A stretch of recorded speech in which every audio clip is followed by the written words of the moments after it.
Hello again, students, and welcome to lecture number 7 in our course on anatomy and physiology. This lecture is about the muscular system, the muscles, in particular the skeletal muscles, the striated muscles.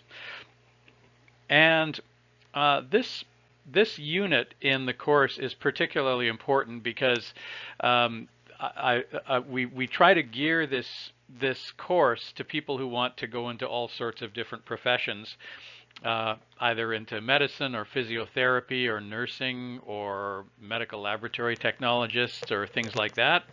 And so we kind of thought about which subjects all of these people need to know the most about.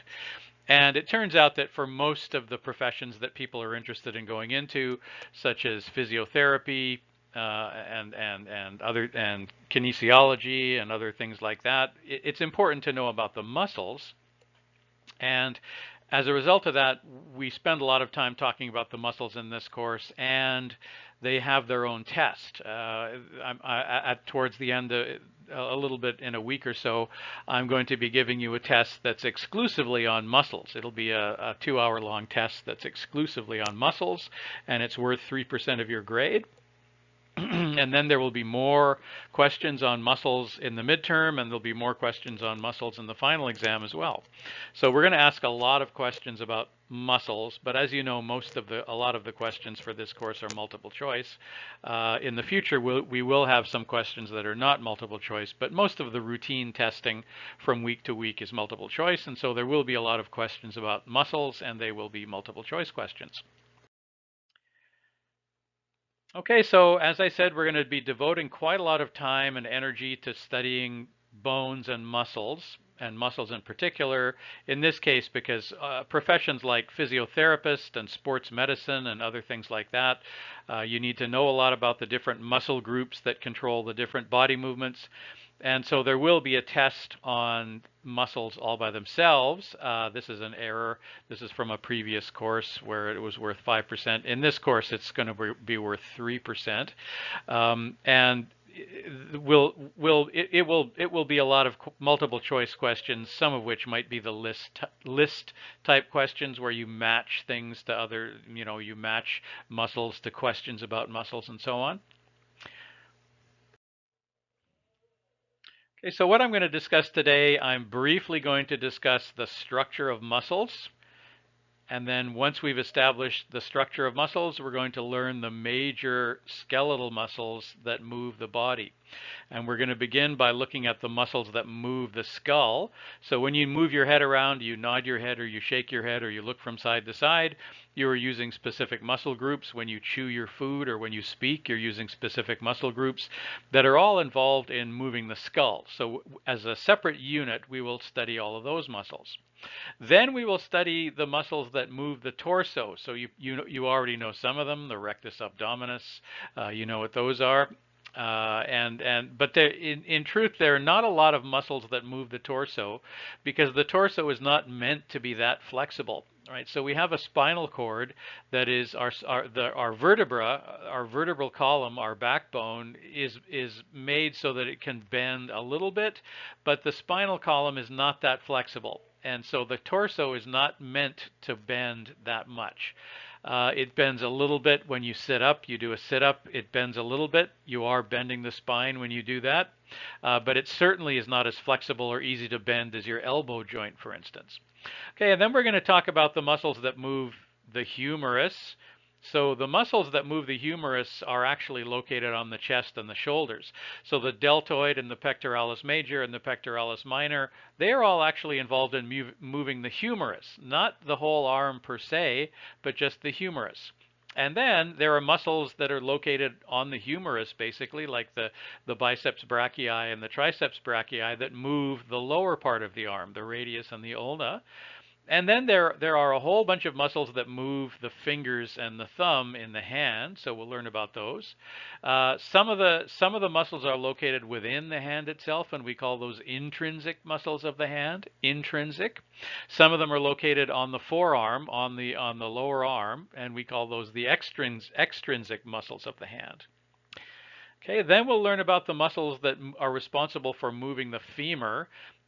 Most of those muscles are attached to the pelvic girdle and then the femur at some point.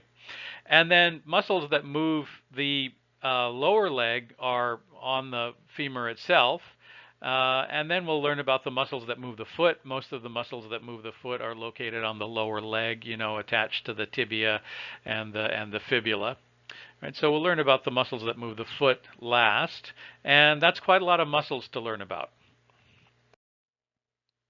Let's learn about the structure of muscles by themselves. By the way, the term muscles is Latin. Again, we're using Latin words, and I find that kind of interesting. But the word muscles is Latin for mouse. So the species name for the genus and species name for the mouse is Mus musculus. Musculus is the Latin word for a mouse. So muscles is a word that literally means little mice. I have no idea why the Romans decided to call muscles after mice. Presumably because it looked like when your muscles were flexing underneath your skin, it looked like little mice were running around up and down inside your skin. But I didn't name them, the ancient Romans did, so that's the name we're stuck with. So muscles actually means mouse, little mice in Latin. Okay, so muscle cells are organized into contractile units. Contractile means to contract or to shorten. They're organized into contractile units called fibers.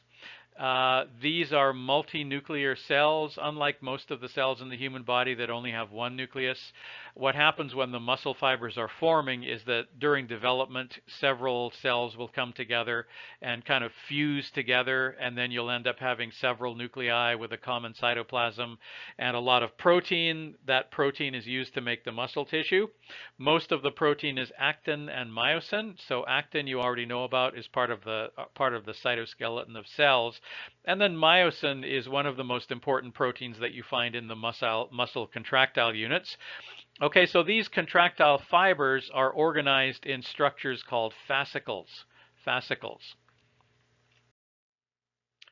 Okay, so fascicles are surrounded by membranes, each of which is called a perimysium. So the term peri means around the outside or around the inner edge or around the outside. So peri means around the periphery, Right, so fascicles are wrapped up in membranes, each of which is called a perimysium. Mesium refers to muscles again, so perimysium means a membrane that surrounds the muscles. And then these fascicles are bundled together into bunches of fascicles that are surrounded by another membrane called an epimysium. The word epi means on top of everything else, on top of everything else. So there's another bundle, you bundle together the fascicles, you wrap them together in a membrane called the epimysium. The epimysium is what forms the muscle tendon, and as you know from the first week of lecturing, a tendon is tissue that joins the muscle to the bone. And as you know also, the tendon does not join the muscle to the bone per se. It joins the muscle to the periosteum membrane. So there's a membrane that surrounds the outside of the bone, and that membrane, the periosteum, is attached to the tendons that connect the muscles to the bones. Okay, so when you look at muscles, if you see muscles without any tissue on top of them like skin or something like that, you can see that they look kind of like, you can see these fibers that run in the direction with which the muscle contracts. So I'll show you what that means. Okay, so here we have fascicles being wrapped up by an epimysium, and then you put them together and you get a muscle fiber, right? So on the outside of the muscle fiber, notice you can kind of see the direction that these fibers are running in, and that means that the muscle contracts in this direction. The muscle shortens in that direction, not this direction. Okay, again, you can see that the muscle fascicles are running this way, right? Not that way, which means that the muscle contracts in that direction. All right, let's look at how muscles are classified. You remember that when we did the bone section lecture, we talked about the fact that bones are classified as flat bones, long bones, sesamoid bones, irregular bones, short bones, and so on. So we do the same thing with muscles. Okay, now a unipennate muscle, unipennate means that you have one bundle. It is made of a single big bundle of fascicles. That's called a unipennate muscle. Okay, an example, I do need you to memorize one example of each type of muscle, and then from then on we'll worry about whether or not we can. Once you learn the name of one muscle from each of these groups, then you can probably make an educated guess about how every other muscle in the body is classified. So let's learn at least one example of each of the type of muscles. A unipennate muscle is one that has a single bundle of fascicles. A bipennate muscle has two bundles of fascicles, and a multipennate muscle has more than two. So there is such a thing as a tripennate muscle, and then a tetrapennate muscle, but we're just going to call ones that have more than two bundles as multipennate. Okay, example of a unipennate muscle, the extensor digitorum. Extensor digitorum is used to open the hand, basically, and it's located in the forearm, and it is made up of only one bundle of fascicles. A classic example of a bipennate muscle is the rectus femoris. The rectus femoris is used to extend your lower leg. So like when you kick a soccer ball, it's the rectus femoris that is contracting in order to pull your lower leg forward. Okay, a typical example of a multipennate muscle is the deltoid muscle, which actually has three fascicle bundles. And the deltoid muscle, of course, is located on your shoulder, and it is used to abduct your femur. Abduct your humerus, to abduct your humerus. And we're going to talk about what the word abduct means in a minute. Okay, now, in addition to the number of fascicle bundles that a muscle has, we classify it as a unipennate, bipennate, or multipennate muscle, depending on how many bundles of fascicles it has. And in addition, we also classify them based on the shape, right? So a convergent muscle, regardless of how many bundles of fascicles it has, regardless of whether it's unipennate, bipennate, or multipennate, it has a broad origin and a narrow insertion point. Okay, now let me just digress for a minute and explain what origin versus insertion point means. Okay, generally, a muscle is attached to two different bones. One of the bones moves and the other one does not. All right, so the bone that moves is referred to as the insertion point for the muscle, and the bone that doesn't move is referred to as the origin. Right. So for instance, the pectoralis major is attached to the sternum, but you know that the sternum doesn't move. So the origin of the pectoralis major is the sternum. The insertion point is the humerus. Right. So the purpose of the pectoralis major muscle is to adduct or pull the humerus towards the center of the body. And so the origin is the sternum, which does not move, and the insertion point is the humerus, which does. So every muscle has an origin and an insertion point. Once in a while, we run into a muscle that's attached to two bones, both of which can move, and so then our system of naming them isn't quite as useful anymore. But generally, the origin is the muscle that doesn't the attachment point of the muscle to a bone that does not move, and then the insertion point is the attachment to a bone that does move. All right, so a convergent muscle has a broad origin and a narrow insertion point. Example, the pectoralis major. Right, so the pectoralis major has a very broad origin. If you look at a pectoralis major muscle, you'll see that it's attached all the way down the sternum to the bottom, and then it converges to a narrow point where it grabs onto the humerus. Okay, now a fusiform muscle has its fat in the middle, and the middle part is called the belly of the muscle, as if it were a fat stomach or something. And then it's narrow on either end, so it has a narrow insertion point as well as a narrow origin. Right? So a classic example of a fusiform muscle is the biceps brachii. Biceps brachii. Okay, and remember the term fusiform because we are going to encounter that word again when we talk about aneurysms of blood vessels. Okay, but for now, just remember that a fusiform muscle is one that's fat in the middle and narrow on the origin and the insertion point. Classic example, the best example, is the biceps brachii. Finally, there are circular muscles, right? And many of them form structures called sphincters. A sphincter is a little tiny circle of muscle that closes off the end of a tube. We're going to talk all about sphincters when we talk about the blood vessels and other parts of the body. And a classic example of a circular muscle that's not a sphincter, because sphincters tend to be small, whereas circular muscles, when we refer to circular muscles, we're usually talking about bigger things. Classic example is the orbicular oris. Orbicular oris is a round circular muscle that surrounds the outside of your mouth underneath your lips. That's the orbicular oris. Of course, you remember from the handout that oris refers to the mouth. Okay, now here's something else. There's a difference between a tendon, which attaches a muscle to a bone through a narrow point, and an aponeurosis. An aponeurosis is a broad sheet of connective tissue that fulfills the same function as a tendon, except that it's broad and flat generally instead of narrow.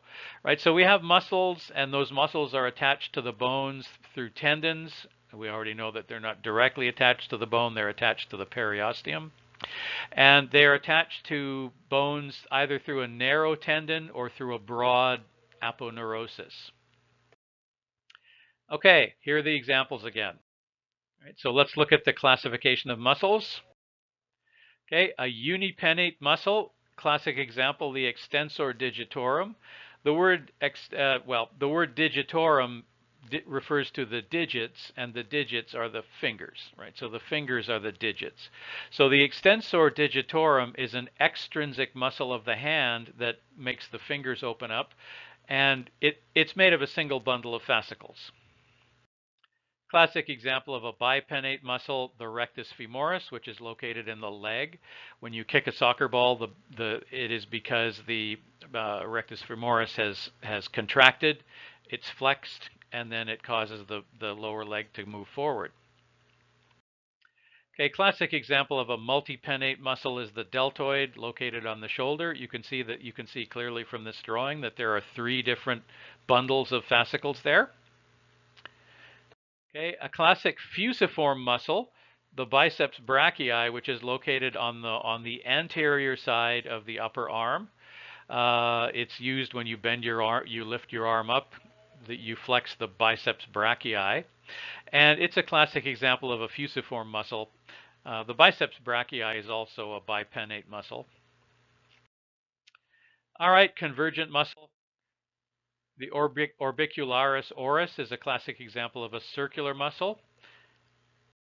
And a convergent muscle, again, the pectoralis major, the deltoid is to an extent as well, but the pectoralis major is a really good example of a convergent muscle because it has a very broad origin, the sternum, and then it focuses in, it narrows into a narrow insertion point in the humerus. Okay, it's also a the pectoralis major is actually a multipennate muscle. It has 3 bundles of fascicles, and it is actually attached to the sternum, as you can see. But little bits, one of those bundles of little bits of this muscle, specifically one of the bundles of fascicles, is actually attached to the clavicle instead of the sternum. Right. So this is called the clavicular bundle. This is called the sternal bundle. And this is called the costal bundle because it's attached to, what do you think? The word costal always refers to the ribs, right? So the 3rd bundle of fascicles in the pectoralis major is attached to some of the ribs just beside the sternum. Okay, tendons versus aponeuroses. Aponeuroses is the plural of aponeurosis. Okay, so a tendon, classic example of a tendon is the calcaneal tendon. There's a bone, as you may remember from your readings in the coloring book, the heel bone is called the calcaneus, and the heel bone is attached to the sura muscle and some other muscles, and those muscles are attached to the calcaneus, the heel, by a tendon called the calcaneal tendon. The common name for the calcaneal tendon is the Achilles tendon. The Achilles tendon, that little line, that little hard line that comes up from the heel of your foot, is the Achilles tendon or the calcaneal tendon. Classic example of an aponeurosis is the epicranial aponeurosis. Now, where would you guess the epicranial aponeurosis is based on the terminology? Remember, the word epi means above, and then what does that word mean? Cranial. Means the skull. It means the cranium or the cranial vault. So you would find the aponeurosis covering the top of your head. It actually goes all the way over from your eyebrows to the occipital plate on your skull. All right, so here we have the calcaneal tendon, the Achilles tendon. The common name Achilles tendon, if you're a fan of Greek mythology, as I am, I found ancient Greek mythology and also Roman history. I was always, when I was young, I was fascinated with Greek mythology as well as Roman mythology and Roman history. So that's part of the reason why I actually like anatomy. I teach a course that I actually enjoy. And one of the things that I like is all the Greek mythology that's brought into anatomy and the Latin terminology. So the Achilles was a mythological character from Homer's Iliad. If any of you have ever studied Greek poetry, Homer was a Greek poet in 300 BC, I believe. And so he wrote two famous stories, the Iliad and the Odyssey, Homer's Odyssey and Homer's Iliad. So one of the protagonists in Homer's Iliad, Iliad referred to it was about the siege of Troy, the battle between the Trojans and the Greeks, the Aegeans as they were called in those days. They believe that Troy, it was a story that Homer kind of embellished from common knowledge of history, but obviously it can't be true because Homer talks about a lot of supernatural beings getting involved in this war between the Greeks and the Turks, and they believe that Troy was on the shores of Turkey, and so all these Greeks, Paris was the son of Priam, and he stole Helen of Troy, and then the Aegeans.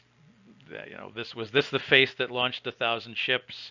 The Greeks launched 1,000 ships across the Aegean Sea to go and get her back. It's a very inspiring tale. It's actually my favorite Greek literature. Is Homer's Iliad is one of my favorite works of literature, and one of the protagonists is this guy named Achilles, who's invincible, except that he's invincible because his mother, as a baby, dipped him in the river Styx, which is the river that divides the world of the living from the world of the dead, which had the effect of making him invincible. But when she dipped him in the river Styx, she held him by the heel, and so his heel never got covered by the water of the river Styx, and so he had a vulnerable heel. And only Paris knew that his heel was vulnerable. So at the end of the Battle of Troy, Paris shoots Achilles through the heel and kills him because only he knows the secret. So they've made this into a lot of different movies over the ages.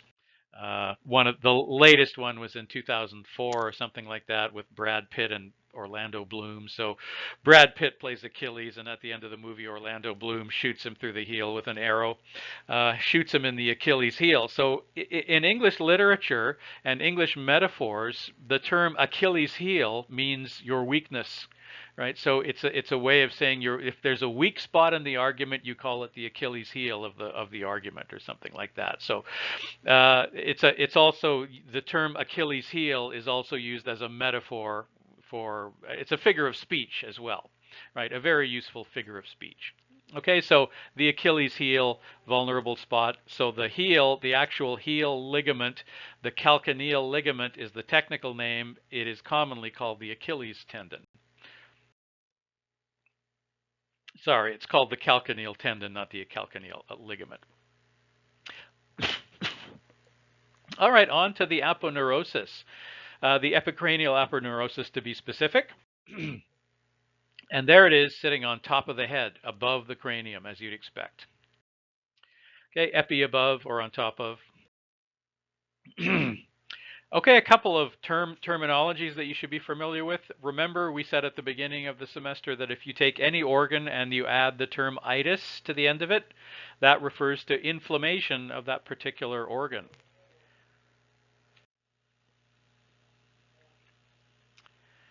Okay, so tendinitis is the inflammation of a tendon. Tendinosis specifically refers to small tears in tendons, right? So there's a difference between just having a tendon that's inflamed. Inflamed, of course, means that it's irritated and it hurts and it's swollen up, versus having tears. The latter is more dangerous because tendinosis, if you have a tear in the tendon, obviously it hurts. But if you continue to use it despite the fact that it hurts, you could end up actually snapping the tendon altogether. Okay, you need to memorize a few examples. You do need to memorize these. You need to memorize a few examples of tendinitis. Okay, there is a common condition called Achilles tendinitis, right? That is an inflammation of the calcaneal tendon or the Achilles tendon. There's a condition called jumper's knee. This is where the quadriceps tendon becomes stretched and inflamed. It's called jumper's knee because it's if you jump or you do a lot of knee bends or you go up and down, even if you just go up and down a bunch of stairs, if you have some job that requires you to be going up and down stairs all day, you could get jumper's knee even though you don't jump. And the quadriceps tendon is a tendon that connects the quadriceps group of muscles to the knee, basically. The rectus femoris that I mentioned earlier is a member of the quadriceps group. All of these muscles that are on the front side of your upper leg, on the anterior side of the upper leg, they are all attached to the same tendon called the quadriceps tendon. And that and because those muscles are particularly strong and they're used all the time, that tendon tends to be under a lot of pressure. Right, so the quadriceps tendon is always under a lot of pressure, and people do develop problems with that tendon. Okay, and then depending on what you're doing with your hands, up to and including playing tennis, you might get something called tennis elbow. Right, tennis elbow is caused by inflammation of the common extensor tendon. And the common extensor tendon is responsible. There are a group of muscles attached to the common extensor tendon. These muscles are located in your forearm, and they're responsible for pulling your wrist backwards, pulling your fist. If you make a fist or you make a hand, pulling your hand backwards and upwards, as if you were doing a backhand hit with a tennis racket, right? So that's why it's called tennis elbow, because tennis players tend to have this problem a lot. But other people who overuse their hands or their tendons in the same way might have the same problem. Okay, so as I said, the difference between the origin and the insertion point of a muscle is that the origin is the attachment point of the muscle to the bone that does not move, whereas the insertion is the attachment to the bone that does move. Now, the muscles are able to lift a lot of weight because they rely on what's known as a cantilever system or a lever system, which just means that a cantilever, you see cantilevers every day when you see these cranes hovering over the skyline of Vancouver, lifting things up to build buildings, right? So the cranes that lift weights up and down when they're building buildings are examples of lever systems. And muscles operate the same way, as if a bone was a lever, and then, so that's basically what it is. We're not going to go into that too much in this course. But you do need to know that the muscles in the human body are organized into opposing sets of muscles. Right? They are organized into opposing sets of muscles. And those opposing sets are classified as agonists, synergists, and antagonists. Right? Now, when I talk about opposing sets, for example, let's say you stick your arm straight out, and then if you flex your biceps brachii, that pulls your arm upward and thus increases the angle of the elbow joint. Right? So if you point your fingers, if you point your arm straight out, the angle between your humerus and your radius is 0, isn't it?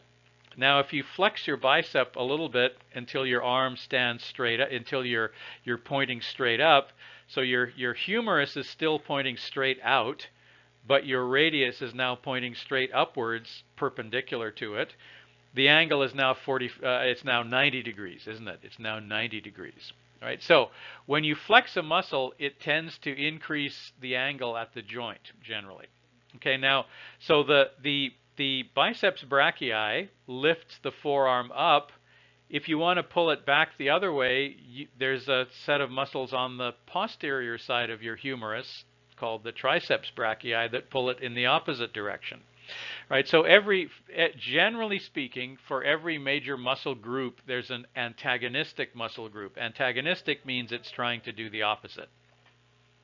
Right, so if we talk about an antagonist, if we define a muscle as being the agonist for a particular movement, example, the biceps brachii lifts your forearm and your radius, for example, upwards. Right, so it lifts it upwards.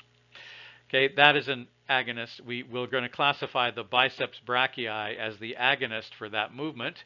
There are some other muscles in the forearm that kind of help that movement, right? So the main muscle that's moving your forearm up is the biceps brachii, right? And so we classify it as the agonist. For this particular movement, moving your forearm upward, we refer to the muscle that does most of the work as the prime mover. The prime mover, right? So that's the agonist. There are a bunch of synergistic muscles, synergists that kind of help it and stabilize it, but they're not doing the heavy lifting. They're not doing most of the work. The prime mover is doing most of the work. And then if you want to pull the body part in the opposite direction, so you want to lower the forearm again, you have to use the antagonist muscle, which is there to pull it in the other direction. In this case, the antagonist is the triceps brachii. Okay, so if the movement is to move your forearm upwards, the prime mover is the biceps brachii. There's some other muscles in the forearm that are synergists. If you want to bend it back the other way, the antagonist is the triceps brachii. Now, what if you already had the forearm lifted, and now you want to pull it back? You would classify the triceps brachii as the prime mover, and the biceps brachii is the antagonist. You know, suddenly the roles are reversed, right? So whether a muscle is the agonist or the antagonist depends on which motion you're trying to do. So it's a matter of, like most things and many things in life, it's a matter of perspective. If you're trying to move a body part this way, then one muscle is the agonist and the other one is the antagonist. And when you try to move that body part the other way, the reverse is true. Okay, now the term flexion, when you flex muscles, we're using the term flexion. What that means is that you contract the muscles, causing them to shorten. Causing muscles to shorten generally, I'm sorry, I told you the wrong thing a minute ago. When the muscle shortens, you actually, if you have your forearm straight out if you point straight ahead of you, you have the forearm and the humerus pointing straight out, right? That's actually an angle of 180 degrees. So if you flex the joint, if you flex the biceps brachii, you pull it to an angle of 90 degrees. So it actually decreases the angle at the joint. Now, obviously, I can't get that straight in my own mind long enough to make the statement about it. So I'm not going to ask you whether flexion decreases an angle of a joint or increases it. I promise I will never ask you that if I can't even get it straight myself. Right. So anyway, flexion. Now, what I do know for certain is that when you flex a muscle, you shorten it, and that's what causes muscle contraction. So the reason why I mention that is because it's necessary to know that muscles never push. Muscles are only capable of pulling, and if it ever looks like a bone is or a limb is pushing, it's only because the antagonistic muscles are pulling in the opposite direction. But muscles can never push. They can only contract, shorten, and therefore pull. Okay, so here we have the biceps brachii. If we're trying to lift the forearm up in this direction, right, then the biceps brachii are the prime movers, and they are also the agonists in this case. Here we have a synergistic muscle, a synergist called the brachioradialis. Right. So I often on tests will ask you, give me the name of one muscle that is synergistic to the biceps brachii. And if I ever ask you that question, the answer will probably be the brachioradialis. Right. So the brachioradialis is not providing most of the strength for lifting things up. The biceps brachii provides most of the strength. But the brachioradialis is kind of steadying the arm as you lift it so that it doesn't go from side to side. So it's a synergist. Synergist means working together. Synergism refers to working together. Okay, now if you wanted to lower this, the arm is holding a glass of water or something here. If you want to lower it again, then you would use the antagonist muscles, which are on the posterior side of the humerus, the triceps brachii. Right, so antagonists would be the triceps brachii. If you're talking about moving the arm in the other direction, you would classify the triceps brachii as the antagonist and the biceps brachii, or sorry, the triceps as the agonist and the biceps as the antagonist. Okay, so flexion means that you shorten this angle, right? Extension means that you increase the angle. Okay, now we need to learn how to describe certain body movements, right? So we just saw a picture of flexion versus extension. Flexion is when you flex a muscle and that causes the angle at the joint to decrease. If you relax the muscle and pull from the other side, that causes extension. So that's flexion versus extension. Okay, here are these two other words that I mentioned a minute ago, and the word adduction, well, let's start with the easy one. What does it mean when you abduct somebody, right? Some bad guys come and they kidnap a politician or something. They say they abducted him, right? They took him away. If to abduct means to take away, then the word abduction means to move a body part away from the body, right? So abduction means moving a body part away from the body. Adduction means the opposite, means bringing it closer to the body, and it contains the word add. So you're kind of bringing it towards the body, you're adding it to the body. You can memorize it that way. All right, we learned about pronation and supination earlier in the course. The word pronation means to turn upside down, so that, you take the palm of your hand. If you have the palm of your hand facing upwards, you turn it upside down, so now the back of your hand is facing upwards. That's an example of pronation. If you lay face down in a bed, that's referred to as the prone position because it's an example of pronation. And then if you take your hand with the palm facing down and you turn it so the palm is facing upward, that's an example of supination. Supination. So supination means to turn something face up. Pronation means to turn something face down. Okay, retraction means to take back, and protraction means to push forward. So if you take your jaw or you take your tongue or something, if you stick your tongue out at somebody to mock them, that would be protraction of the tongue. And then when you pull it back, that's retraction of the tongue. Okay, now let's move on from a general description of muscles and muscle movements and body part movements to the major muscles of the body. Okay, just remember that joints only bend in one direction and that muscles are organized into opposing sets that bend joints in opposite directions. Right, so flexion bends the joint, extension bends it back in the other direction. Okay, we already did this. Okay, this is another example of flexion and extension. Okay, so we already mentioned the fact that agonist is also referred to as the prime mover. So in the example we talked about, the biceps brachii is the agonist, the synergist muscles, brachioradialis is an example of synergist, and then the antagonist muscle that pulls the forearm, the radius in the opposite direction, is the triceps brachii. Right, so there we have it again. This is a classical example of agonist, synergist, antagonist. Okay, so as I said earlier, I often in class ask, or not in class, but on test, I'll say, name one muscle that is synergistic to the biceps brachii.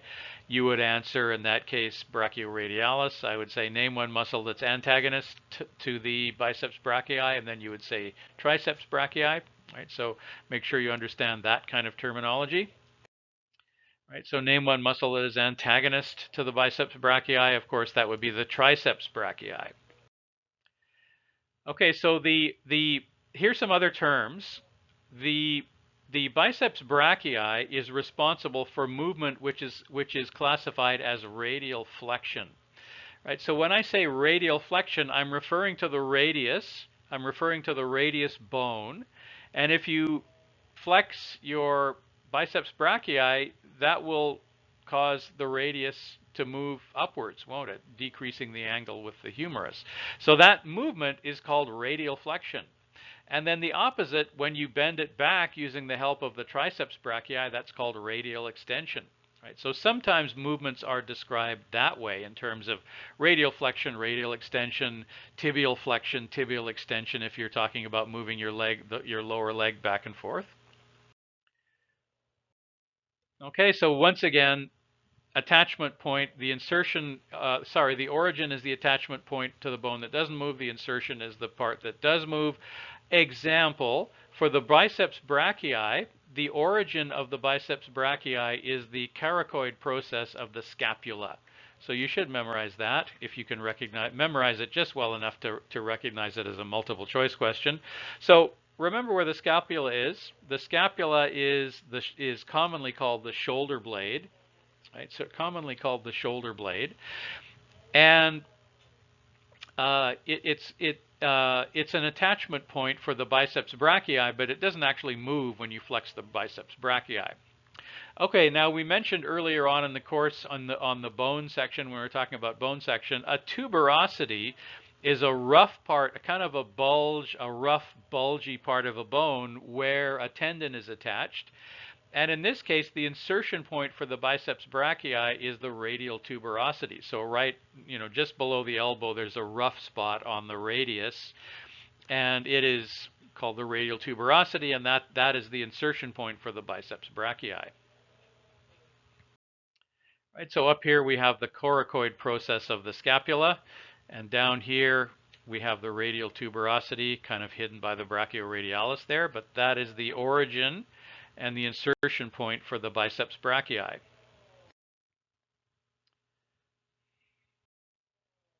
There's the coracoid process of the scapula. It's part of the shoulder blade. Okay, and then down here is this little bulge in the radius called the radial tuberosity. So all of these little bumps and processes that stick out of the bones here, there, and everywhere are not just there to make the bones sharp and uncomfortable. Those are actually usually insertion points and origins for muscles. Okay, so the pectoralis major, let's do another example. The origin is the sternum. It is a convergent muscle, so it has a broad origin. The pectoralis major actually has three different origins, as we said earlier. It has the sternum, the clavicle, and the ribs. The insertion point is a narrow insertion into the humerus. There's a tuberosity on the humerus as well. And then the pectoralis major is responsible for adduction of the humerus. When you flex that muscle, you're pulling the humerus towards the midline of the body. So what is it that does the opposite? That abducts the humerus away from the body, and that would be the deltoid. Deltoid would be an example of a muscle that is antagonist to the pectoralis major.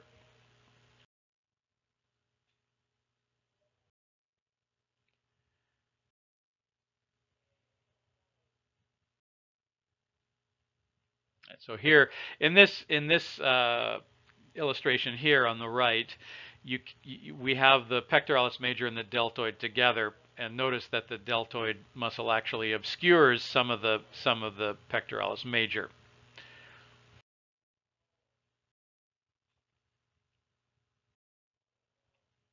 Okay, so as promised, we're now going to go into the major muscles of the head.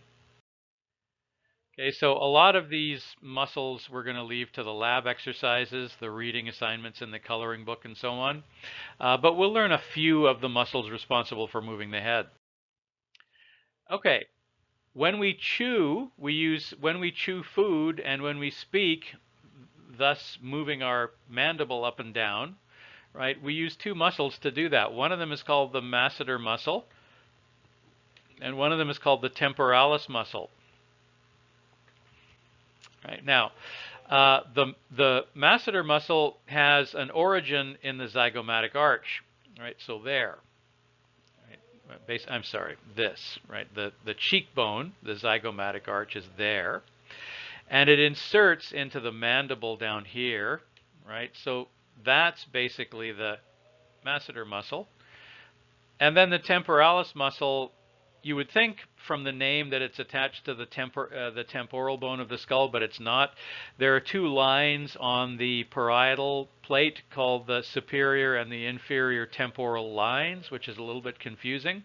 So as it happens, the temporalis muscle has its origin on the temporal lines of the parietal lobe, and it has its insertion point into the mandible as well. So you see it kind of goes, it passes underneath the cheekbone and then grabs hold of the mandible down here. Right, so we have two muscles that are responsible for chewing and talking and generally just moving the mandible up, basically pulling the mandible up. All right, so I've highlighted the masseter muscle here. Origin is the zygomatic arch. The insertion point is the mandible. And there's the temporalis, which has its origin in the temporal lines of the parietal lobe or parietal bone of the skull, and the insertion point into the mandible as well. All right, now when you move your head from side to side, you use two very prominent muscles that are located on either side of your head that are called the sternocleidomastoid muscles. Sternocleidomastoid muscles, which are very visible. Unlike a lot of muscles which may not be visible, sternocleidomastoid muscles are quite visible.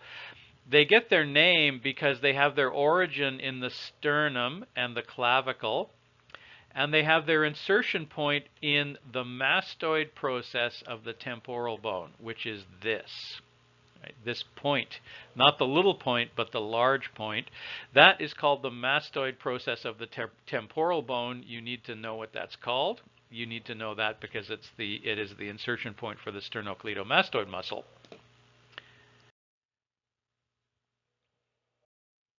Okay, here's the muscle. It's very dramatic when you see it in the neck. There's the sternocleidomastoid muscle. And if you look at a person's neck, it is the most conspicuous thing, particularly when they turn their head. Right? So you see this sternocleidomastoid muscle right there. And then if the person is looking forward, they kind of form a V shape like this.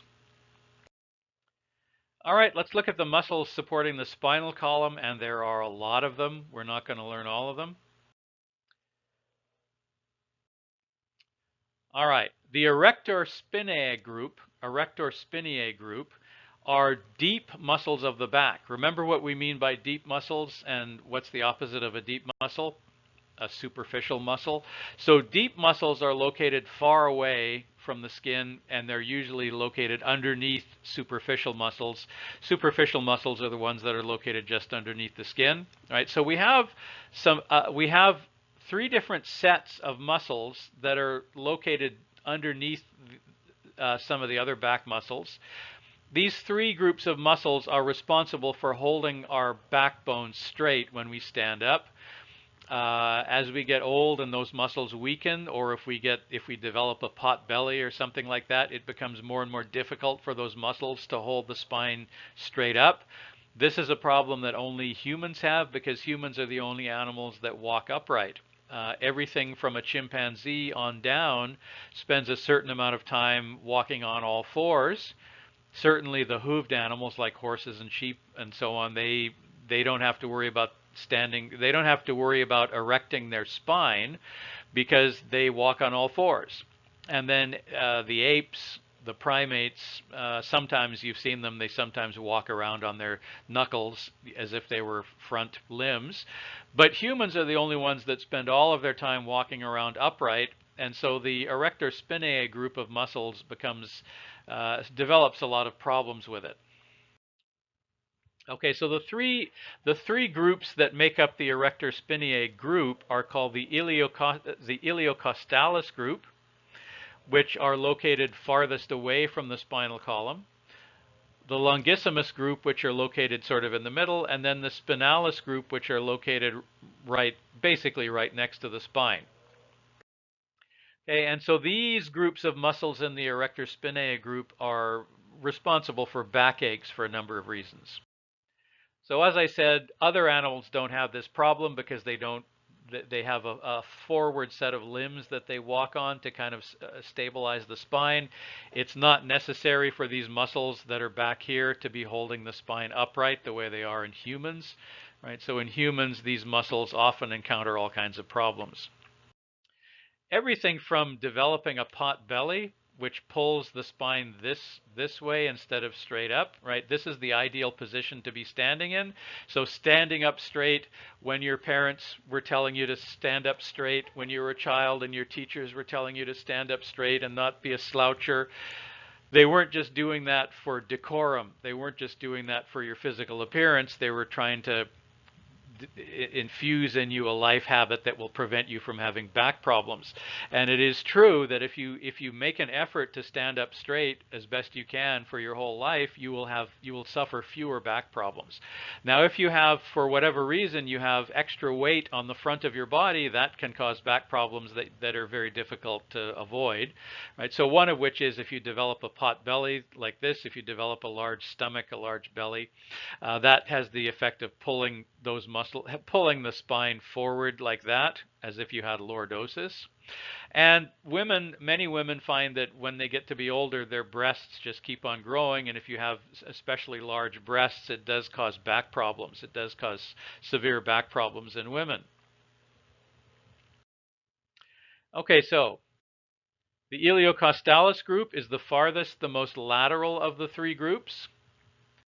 The longissimus group is in the middle, and then the spinalis group is directly in the middle along the spine. And then there are many of these muscles, and they are all attached to the spinous processes on the vertebra as well as the transverse processes.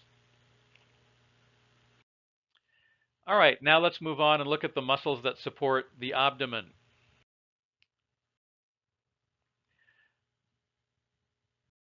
All right, starting with the rectus abdominis, which you already know about. They have their origin in the pubis, right? They're attached down there, and they insert into the sternum and the thoracic ribs 5 through 7, right? So their origin is the pubic bone. The pubic bone is part of the pelvis, of course, and they stretch all the way up to the thoracic ribs 5 and 7, as well as the sternum. Right, and there's a large aponeurosis underneath these muscles that they're kind of attached to. Right, so that's the rectus abdominis, and they are responsible for bending the torso forward as if you were doing sit-ups.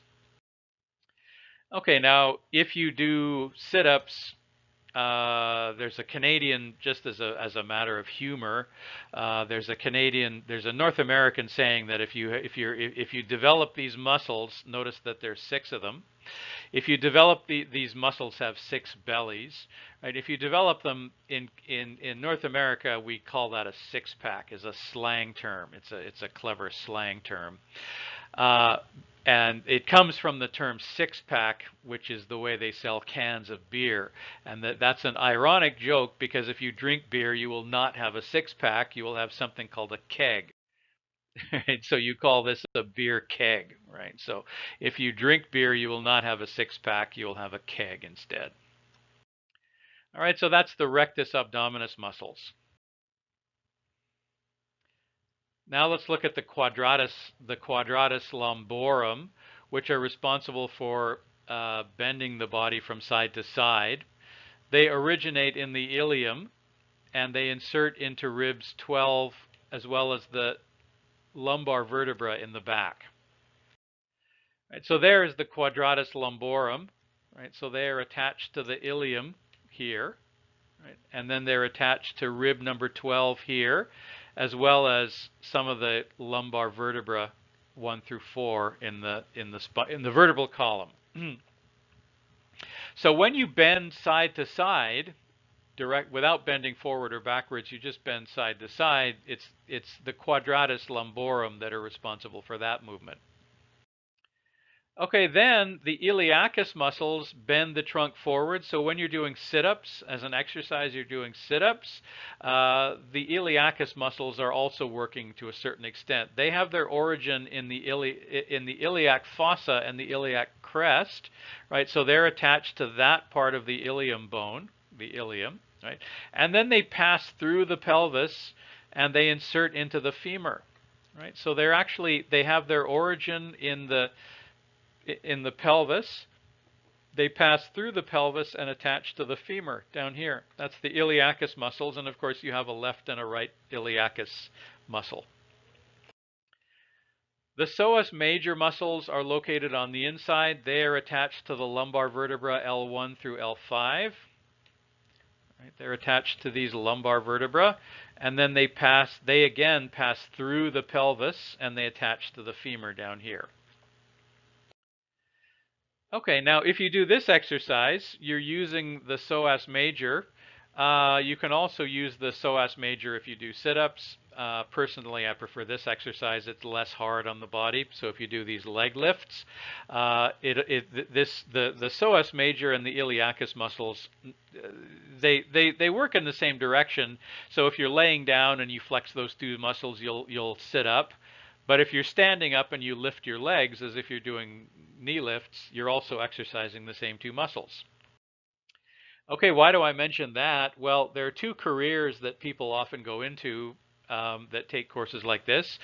One career requires a degree, and that's called a physiotherapist, right? That a physiotherapist is somebody who gives physiotherapy to a person who has mobility difficulties usually due to an injury, but sometimes due to old age, right? So to become a physiotherapist, you need to have a degree or a certificate of some sort, but you do need to know all of the different muscle groups and which parts of the body they work and how they become strained. That's what a physiotherapist does.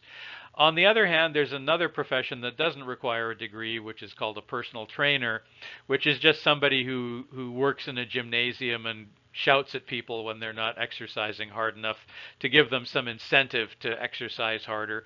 But a personal trainer is, again, supposed to know something about which exercises are good for which muscle groups in the body. So you could go into either of those professions. Either way, whether you go all the way to having a degree and become a physiotherapist, or not having a degree and just being a physical trainer, you need to know all of these muscle groups and what types of exercises will help these different muscle groups. So for example, when you're doing this exercise, which is the common ordinary sit-up, you are exercising the rectus abdominis as well as the iliacus. That's not a lot of muscles. So there are better ways to exercise the muscles that flex the torso than doing sit-ups. Okay, leg lifts and knee lifts will also exercise the same muscle groups. So a lot of people, myself included, find it a little bit difficult to do sit-ups because I find it hard to breathe when I'm doing sit-ups. So I prefer doing leg lifts and knee lifts like this, right, instead of sit-ups. Now these two exercises actually exercise all of these groups at once. So the person on the top is doing a sit-up where as they get to the top of the sit-up, they twist and touch their left elbow to their right knee, and then you do the opposite. You go back down, and then you come up and you do the opposite, touching your right elbow to your left knee, and so on. And then the guy in the bottom is doing this exercise with a ball. You sit on the floor, you lift your legs up, and while your legs are lift up, you take this ball and you touch it to the floor on your right, and then you touch it to the floor on your left. And those two exercises are much better if you have the stamina and the wind and the energy to do these exercises. These two exercise all of these muscle groups as opposed to the sit-ups, which sit-ups just exercise a couple of them. So these two exercises are actually much more vigorous and much more better for all of those muscle groups. All right, let's just mention briefly the muscles that are responsible for taking a breath, inhaling and exhaling. All right, so the diaphragm, as we already know, the diaphragm is located at the bottom of the rib, at the bottom of the rib cage, at the bottom of the lungs. The diaphragm is an anatomical landmark that defines the border between the thorax and the abdomen. And the diaphragm is a large single muscle. The origin is the sternum and the ribs, and the insertion point is the central tendon, which I'll show you in a minute.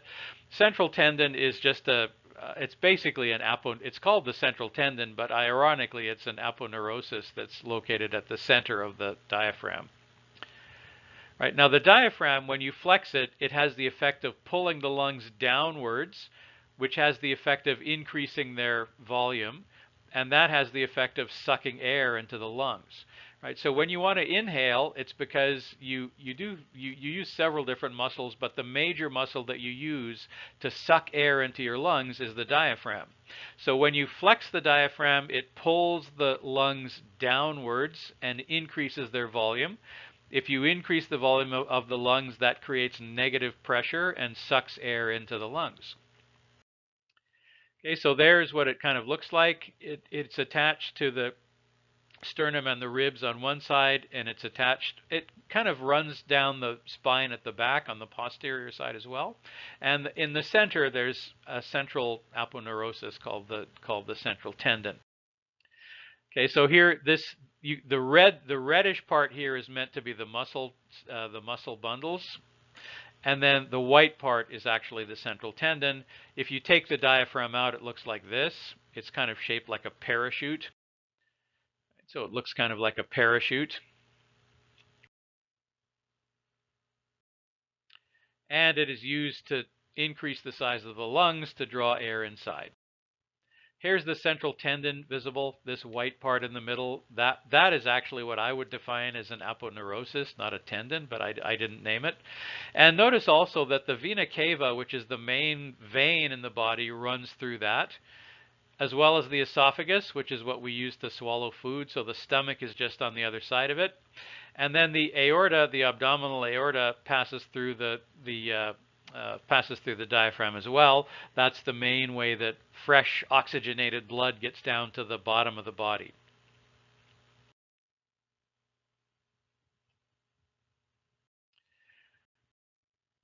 Okay, now what about the muscles that are attached to the ribs? Okay, so when you take a breath, you flex the diaphragm, and the diaphragm pulls the lungs downwards, and that has the effect of increasing the volume.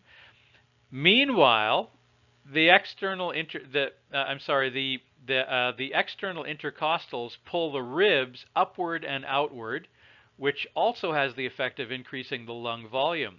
So that sucks more air into the lungs. So if we flex the diaphragm and simultaneously flex the external intercostal muscles, the external intercostals, the diaphragm will pull the lungs downwards, increasing the volume, and the external intercostals will pull the ribs upward and outward, increasing the volume. So we can suck quite a lot of air into our lungs that way. Okay, so there are the external intercostal muscles. The origin of each external intercostal is the superior rib, and the insertion point is classified as the inferior rib. So remember, in fact, what we're saying here is that each intercostal muscle is attached to a top rib which doesn't move, and it pulls the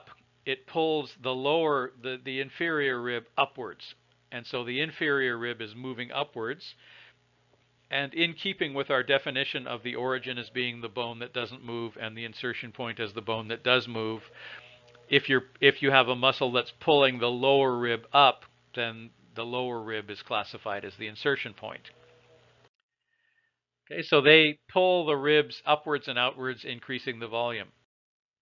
All right, now the internal intercostal muscles are located here, and they are used for forced exhalation. So in this case, instead of pulling the ribs upward and out to inhale, you're pulling the ribs inward and down to force all of the air out of your lungs. You rarely use these muscles because you don't usually blow the air out of your lungs. You simply let it come back out due to something called elastic recoil. So you notice that when you take a breath, when you inhale, that takes energy, and then all you have to do is relax your muscles and the air goes back out. The same thing happens when you blow up a rubber balloon. You know, it takes energy to push air into the balloon, but once you let go of it, it just all comes out spontaneously because the balloon was stretched and now it's returning to its original size. That's the whole idea. So the same thing is true of the lungs. When the lungs are stretched by these muscles, then when you let go of those muscles and you relax those muscles, the lung returns to its original size due to elastic recoil. Okay, however, there are some times when you want to push the extra air out of your lungs, like you're shouting or you're talking a long time without taking a breath, the way I sometimes do. And so in that case, you do use the internal intercostals. So the internal intercostals are important for speaking as well for that reason, but they're used for forced exhalation. Okay, now back here we have some other muscles that are called the serratus anterior. They're kind of covering the they're covering the external intercostals, but they have a different function. Their function is to pull the scapula forward. Right, so they're not involved in breathing. Okay, so just a closer look. All right, now at the bottom of our pelvis, you know that there's a hole. And if not, there's a hole in our pelvis. If the bottom of that hole wasn't covered with muscles, all of our internal organs would fall out, wouldn't they? The intestines would just fall out of the bottom of our pelvis, right? So there is a layer of muscles at the bottom of the pelvis that we call the pelvic diaphragm, and there's a layer of muscles that are associated with that called the perineum.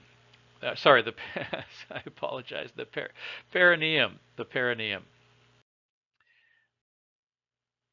Okay, so the pelvic diaphragm is sometimes referred to as the pelvic floor. So it's a layer of muscles and tissues that closes off the bottom of the pelvic cavity and prevents things from falling out of that hole and that big hole at the bottom of the pelvis called the pelvic outlet. Right? So the big hole is called the pelvic outlet. So we have the pelvic diaphragm, and then below the pelvic diaphragm, we have the perineum. The perineum, which is a layer of muscle below the pelvic diaphragm. The perineum, the muscles of the perineum are important for urination and things of that nature. Also for contraction during sex is caused by the perineum muscles as well. All right, so there's the pelvic outlet, this hole. You may notice that this is the anterior side, and you notice that there's an angle here, right? This angle right here is called the pubic angle. If that angle is less than 90 degrees, this is a male skeleton. If the angle is greater than 90 degrees, it's a female skeleton. And the reason why a female skeleton has a larger, wider pelvic outlet, I'm sure you can guess, it's because the baby's head has to come out that way. So if you find a skeleton that has, if you can find the pelvis of a skeleton, you can tell whether it's a male or a female skeleton based on the pelvic angle. If it's greater than 90 degrees, it's female. If it's less than 90 degrees, it's male. Okay, so there's the pelvic outlet. All of our organs, like our intestines and our sex organs, would fall out of the pelvic outlet if not for the fact that we have the pelvic diaphragm and the perineum. All right, this is looking down on the pelvic diaphragm. It's a superior view. Right, so here we have, remember, we have these muscles that we talked about before, the iliacus and the psoas major, which are traveling through they're just traveling through. They're not part of the pelvic diaphragm, so they're traveling through so that they can attach to the femur on the other side. But here we have the levator ani, right? These are some of the main muscles of the pelvic diaphragm, the levator ani. Okay, so the levator ani group is made up of two separate groups. One is called the pubococcygeus, and the other is called the iliococcygeus. Now, the word coccygeus will make sense if we know that the insertion point for both of those muscle groups is the coccyx. Right? So that's where the term coccygeus comes from. Right? So the pubococcygeus and the iliococcygeus both have their origin in the pubis, the pubic bone, and they have their insertion point in the coccyx. So they basically stretch across the pelvic outlet, closing it off. Right, so what they do basically is they push back against the pressure of the rectus abdominis when we're defecating or when we're trying to give birth. Right, so there we have it once more. There's the pubococcygeus and there's the iliococcygeus. Collectively, they are referred to as the levator ani. Pubococcygeus, attached to the pubic crest, attached to the pubic bone on the anterior side of the body, and attached to the coccyx on the posterior side of the body. Right? And then the iliococcygeus, same thing basically. All right, some little pathologies of the perineum that I should mention and the pelvic diaphragm. Pelvic organ prolapse is where you have a weakening of the muscles in the pelvic diaphragm and the perineum as a result of childbirth, usually, right? So what happens is that some of the organs in a woman who's had a lot of children, those muscles will become weak, allowing some of the organs to start to protrude out of the vagina. So it's almost as if the vagina turns inside out. Right, so that's called pelvic organ prolapse. It's kind of painful, and so usually if a woman has that, she has surgery to sew those organs back in and kind of tighten up and sew the pelvic diaphragm and the perineum shut. All right, now let's move on from the torso and look at the muscles that move the humerus.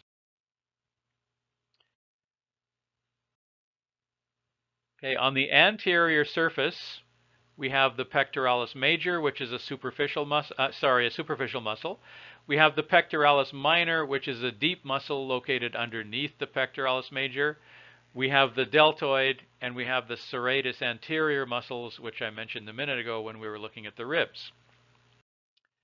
The pectoralis major, as you already know, it has its origins in the sternum, the clavicle, and some of the ribs. Right? And it is a convergent muscle because it has a broad origin and a narrow insertion point. It inserts into the humerus, into the top end of the humerus. Its purpose is to move the humerus to midline towards the torso, basically. So adduction of the humerus is the function of the pectoralis major. And of course, here's the pectoralis major. I'm sure you recognize it.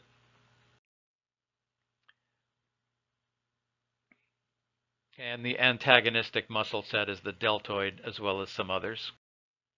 Right, the pectoralis minor is basically doing the same thing, except that it's located underneath the pectoralis major.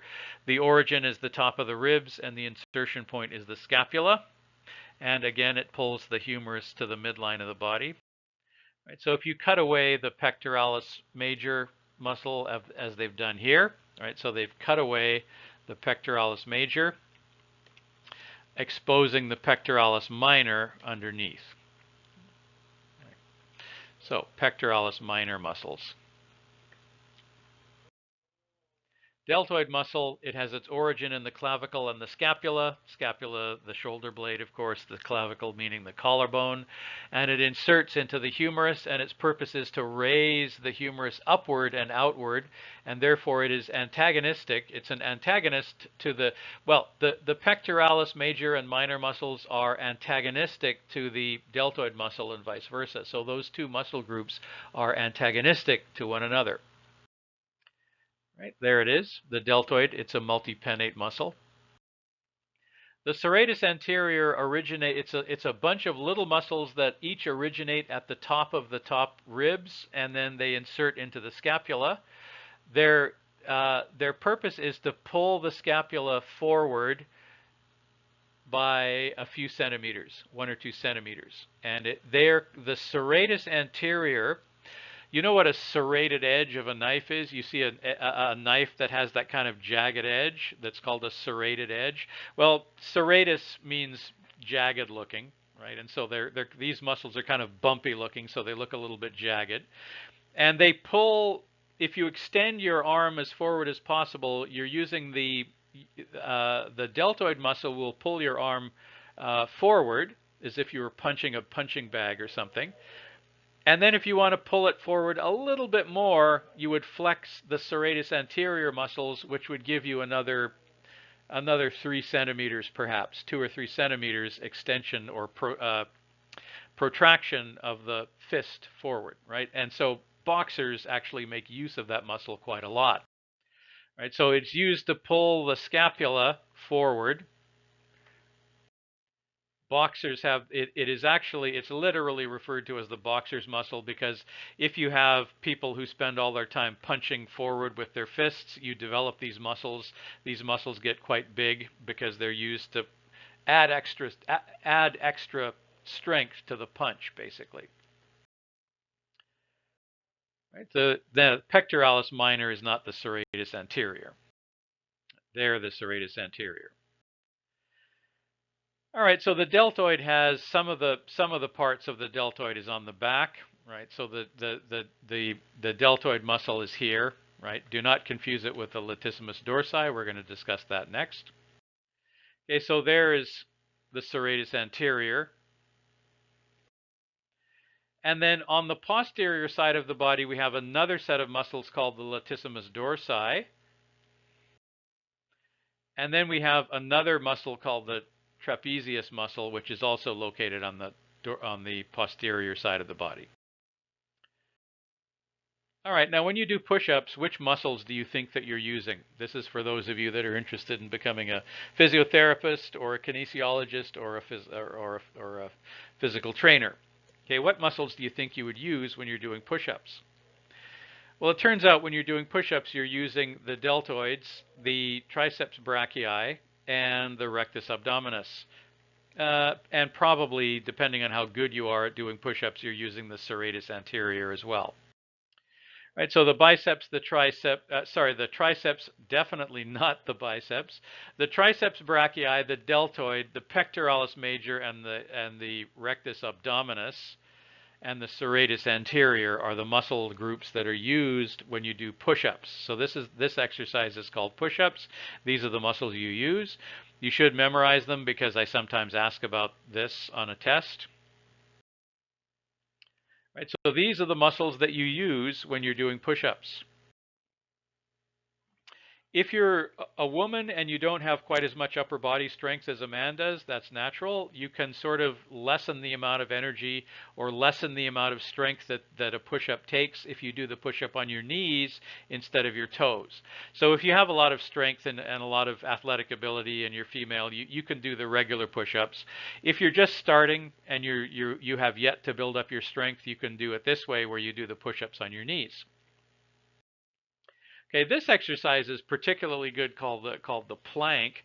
This one you're not using your triceps brachii because you're balanced on your elbows instead of having to push yourself up. But you are very much using your rectus abdominis muscles. So this is good for flattening the stomach. All right, now let's look at the other muscles of on the posterior side of the pectoral girdle.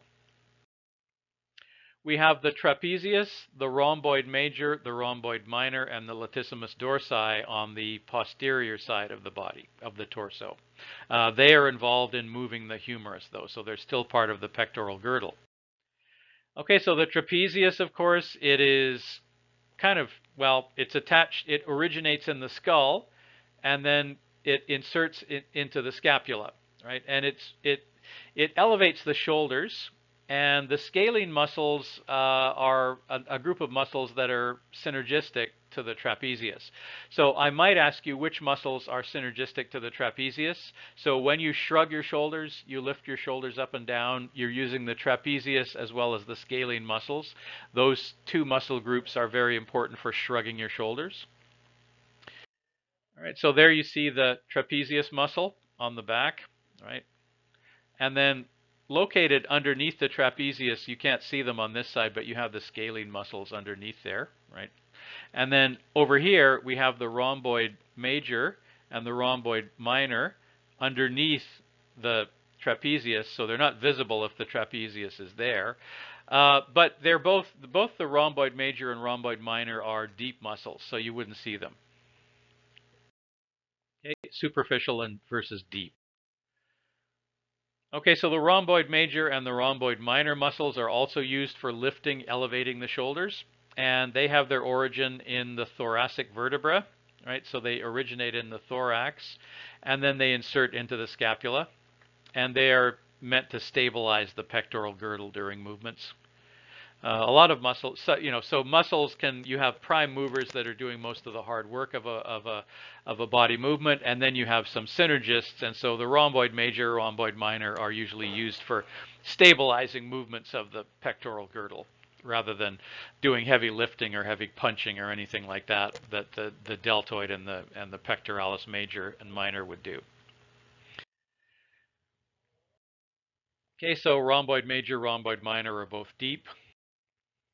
The latissimus dorsi is a very obvious muscle on the back. It originates in the thoracic vertebra. They have their origins in the thoracic vertebra, and they insert into the humerus. Their purpose is to pull the humerus back and downward. Therefore, the latissimus dorsi are antagonistic to the deltoid. Okay, so here we have the latissimus dorsi. If you do these kinds of exercises, you're doing it to build up the latissimus dorsi. You can see the movement illustrated there. When you do chin-ups, you're using the latissimus dorsi as well to a certain extent. Right, so when you do chin-ups, you're actually using these muscle groups. You're using the latissimus dorsi, the brachioradialis, and the biceps brachii. So when I sometimes ask that on tests as well. All right, the rotator cuff. The rotator cuff is a group of several small muscles that connect the humerus to the scapula. The muscles are relatively small, and if you consider all of these small muscles and the tendons that are associated with them that attach the humerus to the scapula, they're collectively called the rotator cuff. So rotator cuff is not a single muscle, it's a collective term used to describe all of these muscles and tendons that connect the humerus to the scapula. So we're just going to learn a few of the names, right? So we have an anterior view and a posterior view of the scapula, right? So one of the members of the rotator cuff is called the supraspinatus. Another member is called the infraspinatus, and then the subscapularis. So you should, if you're going to memorize any of these, and you should, I would just memorize those three. But you could also memorize the teres major, teres minor. Those are all members of the rotator cuff. Okay, so supraspinatus, infraspinatus, subscapularis, teres major, teres minor are collectively called the rotator cuff, along with their associated tendons. Right, so if I ever ask you which 5 muscles make up the rotator cuff, I could ask that, or I could ask you MCQ questions about, where I list one muscle that's a member of the rotator cuff together with 5 other muscles that are not, and I ask you to tell me which one is a member of the rotator cuff. Those are the kind of questions that I would ask. Okay, let's look at the muscles that are responsible for, so we looked at the muscles that are responsible for moving the humerus bone around. Now let's look at the muscles that are mostly located on the humerus, which are responsible for moving the radius and the ulna around. Okay, so we already know about the biceps brachii, the origin and the insertion. The brachioradialis is synergistic to the biceps brachii.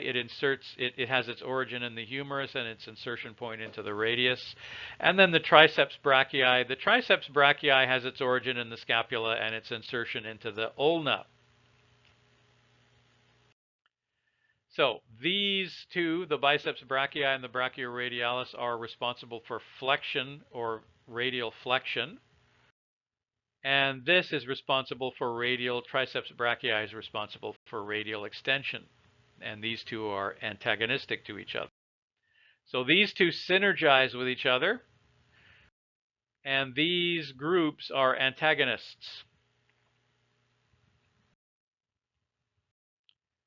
All right, so there we have the illustration again.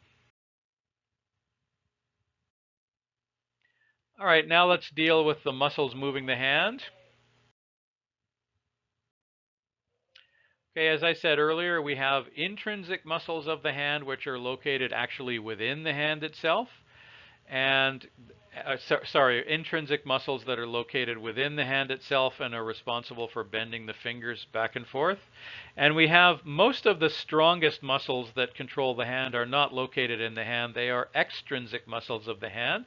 So they bend the wrist and the fingers, and they generally originate in the humerus and the radius and the ulna, and they insert into the hand, into the metacarpals or the digit or the phalanxes, the phalanges of the fingers. All right, starting with extrinsic muscles of the hand, we'll learn just a few examples. There's a lot of muscles that move the hand around, so we will learn a few examples, but we don't have to learn them all, but we will learn a few.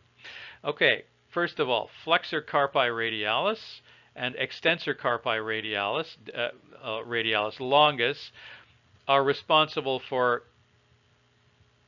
closing or opening the fingers, right? Closing or opening the hand. So whenever you see words like carpi radialis and then flexor versus extensor, flexor usually means that you're closing, and then extensor means that you're opening again. So the same thing is down here. We see the word flexor versus extensor. Do you remember from the handout what the word polysis means? Right, polysis. This means, flexor means that you close your thumb, and this means that you open your thumb. The word carpi. Become familiar with this word. Remember the area where the wrist is located is called the carpus. The word carpi means to grab, right? It means to close your fist, carpi. So I don't know if you've ever seen this wonderful movie. It's one of my favorites called The Dead Poets Society. Has Robin Williams in it. It came out in the 90s, where he was a teacher that was always, did you see the movie? Right? He was a teacher that was always telling his students to carpe diem. Diem is the Latin word for day, and then carpe means to grab with your wrist, right? So that's where the term carpus comes from. To grab means to close your fist and grab something. So when you grab something, that the Latin word for grabbing something with your fist was carpe. So carpe diem means seize the day, but of course it's a visual. It's an expression. It means be bold. Don't be timid. Do things, do bold things is what it means. And it's a very good saying, carpe diem. Right, so carpe diem. Carpe means to close your fist. So the flexor carpi radialis is responsible for closing the fingers to make a fist. The extensor carpi radialis does the opposite. It opens the extensor carpi radialis longus does the opposite. It opens the fist. Okay, so bends the wrist and makes a fist with the fingers. That's what the flexor carpi radialis does. And then the antagonistic group is the extensor carpi radialis longus that opens it. Okay, the flexor pollicis longus. Flexor closes the thumb. Extensor pollicis longus opens the thumb. Pollicis comes from the term pollex. The word pollex refers to the thumb.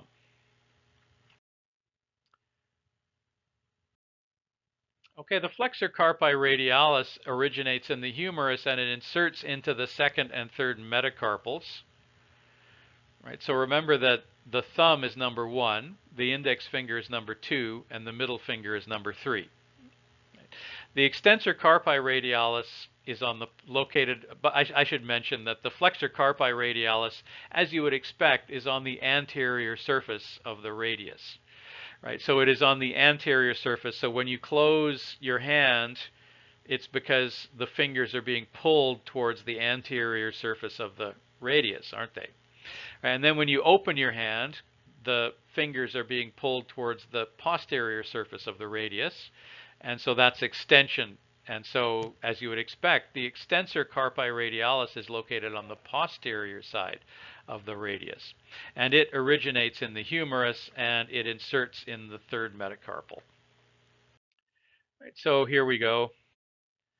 That is here's an anterior view on the left, and you can see the flexor carpi radialis.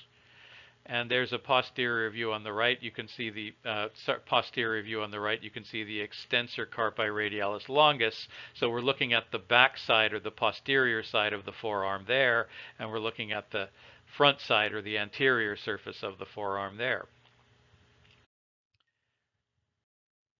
Okay, so the flexor pollicis longus has its origin in the radius and it inserts into the thumb distal phalanx. Remember, by the way, that the thumb only has two phalanxes. It only has two phalanges as opposed to all the other fingers that have three. So therefore, I sometimes ask trick questions about, which is the only digit or, which is the only digit that has only two phalanxes and the two phalanges. And the answer, of course, is the thumb. Thumb has a distal phalanx and a proximal phalanx, whereas every other finger has a distal phalanx, a medial phalanx, and a proximal phalanx. All right, so then the extensor pollicis longus is located on the posterior part of the forearm, and so it originates on the radius, and it inserts into the thumb distal phalanx. So we have two tendons. So these muscles, if you think about it, these muscles have fairly long tendons. And as you probably know, those long tendons, in order to get from a muscle that's located on the radius all the way to the thumb distal phalanx is quite a trip. That's quite a long distance, isn't it? And that tendon is small and thin, and it has to travel through the carpal bones. The carpal bones form a kind of a hollow spot, which is called the carpal tunnel. Right? So these muscles, the extrinsic muscles of the hand, tend to be long and thin and have very thin tendons that transit through the carpal tunnel in order to get to the digits, to get to the fingers. Okay, so here's the palmar surface or the anterior surface of the hand on the left, right? And then the dorsal or the posterior surface, the back side of the hand on the right. Right, so there is the flexor pollicis longus on the anterior side of the forearm. The tendon has to go through the carpal tunnel here to get to the thumb distal phalanx. And then on the back side of the forearm, we have the extensor pollicis longus, and this long tendon has to go through the carpal tunnel and travel all the way to the thumb's distal phalanx. All right, a new word that we need to learn regarding muscles. So we have muscles, we have tendons, and then what else do we have? We have things that are called retinacula.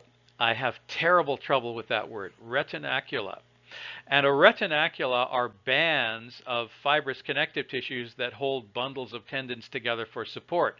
Now, if you have if you strained your wrist, you put one of those Velcro straps onto your wrist to kind of hold the wrist together so it doesn't hurt when you grip things. Retinacula are exactly that, except on the inside of the skin, underneath the skin instead of on top of the skin. So there are retinacula that wrap around the carpals of the wrist to try and hold all the tendons together, so that which gives them a little bit more strength, right? So there are retinacula that are wrapped around the wrist on the inside, and there are retinacula that are wrapped around the ankles of the feet on the inside, and we'll talk about those later. All right, so we have three retinacula that are part of the carpus that are wrapped around the wrist. The flexor retinaculum, which surface of the wrist do you think it's on? Right. So remember, which surface of the forearm, the anterior or the posterior, are the muscles, the extrinsic muscles of the hand located that are responsible for flexing the fingers, for closing the wrist?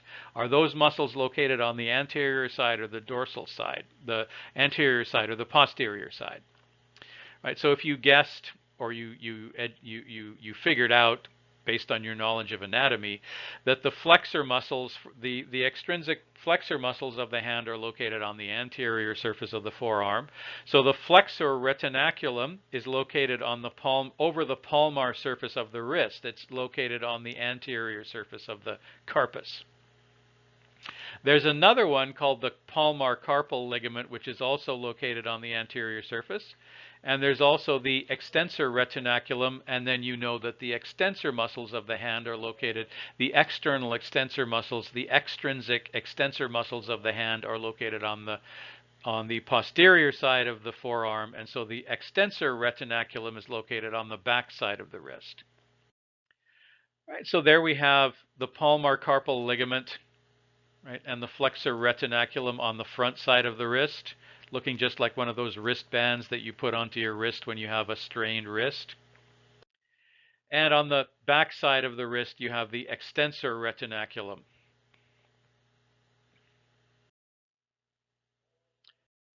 Okay, so the carpal bones, which are located on the posterior side of the carpus, on the posterior side of the wrist, they kind of form a tunnel with a hollow space in between. Right? And the tunnel, of course, is called the carpal tunnel. And I'll show you what that looks like in a minute. So the carpal tunnel is surrounding the carpal tunnel is formed by the extensor retinaculum, the flexor retinaculum, the palmar carpal ligament, and together they form the carpal tunnel. Right? So on a test, I might ask you what are the components of the carpal tunnel. And they are actually the carpal bones as well as the extensor retinaculum, the flexor retinaculum, and the palmar carpal ligament. Okay, now a lot of the nerves that run to the hand do not travel through the carpal tunnel, but one of them does, unfortunately, and that is the median nerve. The median nerve is responsible for pain sensations or touch sensations in your fingers and in your thumb. And if the carpal tunnel becomes irritated, if you have tendinitis inside the carpal tunnel, or if you have retinaculitis, which is inflammation of the retinacula, then those parts will swell up. And if they swell up, they could put pressure on the median nerve.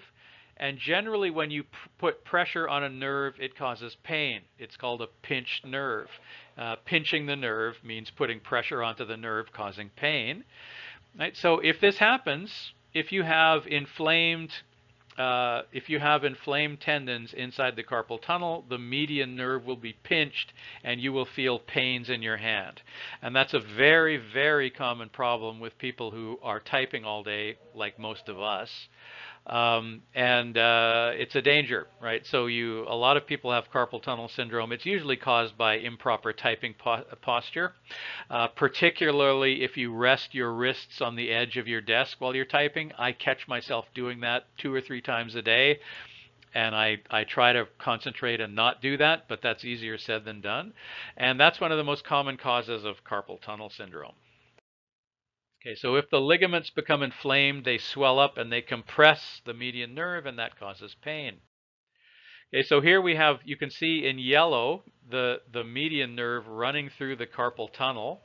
And if any of these ligaments or the retinacula become swollen up and irritated, that could put pressure on the median nerve, causing pain. Right, so here we have a compressed nerve that causes pain, carpal tunnel syndrome. Okay, so here's a transverse section through the carpus, and you see that there are several carpal bones, right? And then we have the retinacula on the outside, and then we have a whole bunch of tendons running through the carpal tunnel. And if any of those tendons become swollen up, it will pinch and put pressure on the median nerve, causing pain, and that's what carpal tunnel syndrome is. These are some of the common causes of carpal tunnel syndrome. If you type with your wrists kind of bent at an angle, either bending sideways at an angle this way, or bending this way at an angle, or particularly if you rest your wrist on the desk when you're typing, or worse yet, if you sit in such a position so that this part of your wrist is making contact with the edge of the desk, that's a surefire recipe for a guaranteed recipe for carpal tunnel syndrome. So this is the correct typing posture on the right. So you have the wrist is what's called to be in the neutral position. So it's traveling. The wrist and the hand is pointing in the same direction as the radius and the ulna, right? As opposed to at an angle from the radius and the ulna. And here the wrist is again pointing in the same direction as the radius and the ulna. And if you do this, it's much harder to get carpal tunnel syndrome, which is the idea.